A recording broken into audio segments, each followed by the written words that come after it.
Hey guys, this is Pastor Dave. Welcome to another midweek chat. Well, here we are in a brand new year with the hope that this year will be the demise of COVID-19, or at least that its spread will be so reduced that we will begin to experience some level of normalcy.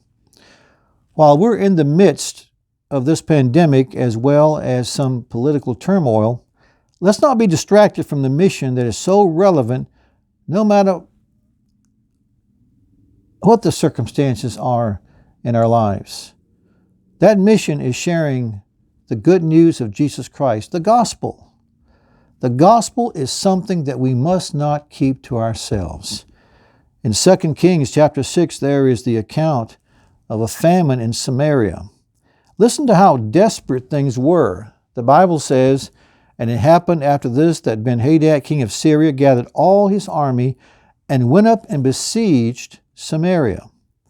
And there was a great famine in Samaria, and indeed they besieged it until a donkey's head was sold for 80 shekels of silver, and 1/4 of a cab of dove droppings for 5 shekels of silver." Things were bad, and things got so bad that they began to experience cannibalism. The Bible says, "Then as the king of Israel was passing by on the wall, a woman cried out to him, saying, 'Help, my lord, O king.' And he said, 'If the Lord does not help you, where can I find help for you? From the threshing floor or from the winepress?' Then the king said to her, 'What is troubling you?' And she answered, 'This woman said to me, Give your son, that we may eat him today, and we will eat my son tomorrow. So we boiled my son and ate him, and I said to her on the next day, Give your son, that we may eat him, but she has hidden her son.'" Things were desperate back then. And beloved, we too are living in desperate times. Now, let's move on to chapter 7. Now there were 4 leprous men at the entrance of the gate, and they said to one another, "Why are we sitting here until we die? If we say we will enter the city, the famine is in the city, and we shall die there. And if we sit here, we die also. Now therefore, come, let us surrender to the army of the Syrians. If they keep us alive, we shall live, and if they kill us, we shall only die." When they got to the outskirts of the camp, the Syrians were gone because the Lord had caused them to hear the noise of chariots, horses, a great army. The Syrians had fled and actually left behind food, gold, silver, clothing. In other words, these lepers had hit the jackpot. But consider what they decided to do. Then they said to one another, "We're not doing right. This day is a day of good news, and we remain silent. If we wait until morning light, some punishment will come upon us. Now, therefore, come, let us go and tell the king's household." And they went and shared the good news. As a result, the poverty problem was solved. They could have kept all that stuff to themselves, but no, they didn't do that. And as a result, the poverty problem was solved. As Christians, we have encountered the forgiveness of sin, salvation by grace. We have far better news than these lepers had.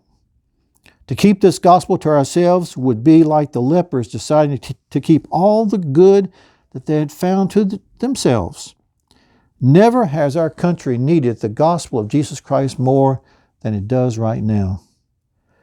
With the widespread of this virus, I would think that more people are thinking of death, eternity, and what an opportunity that gives to God's people. As believers, we have good news, and we must not remain silent. I ask you to pray and ask the Lord to help you to be sensitive to those times when you're having a conversation with a neighbor, or you're at a doctor's office and you're sitting beside someone, and strike up a conversation, and as the Lord leads at some point, give your testimony, because your testimony is the greatest tool that you have in sharing the gospel. Let them know what Christ means to you, what He has done for you, and be prepared to share the gospel. Ken Taylor shares this story. A missionary friend of mine serves in a restricted access country. For many years, the government of this country has taught the people that there is no God. My friend had the opportunity to interact on a regular basis with a non-believer of that country who was a highly educated professional. After developing a friendship with the professional, my friend had the opportunity to share the gospel story with him. My friend was taken aback by the man's response. "What you have told me cannot be true. If it were true, it is such good news that someone would have told this to me before."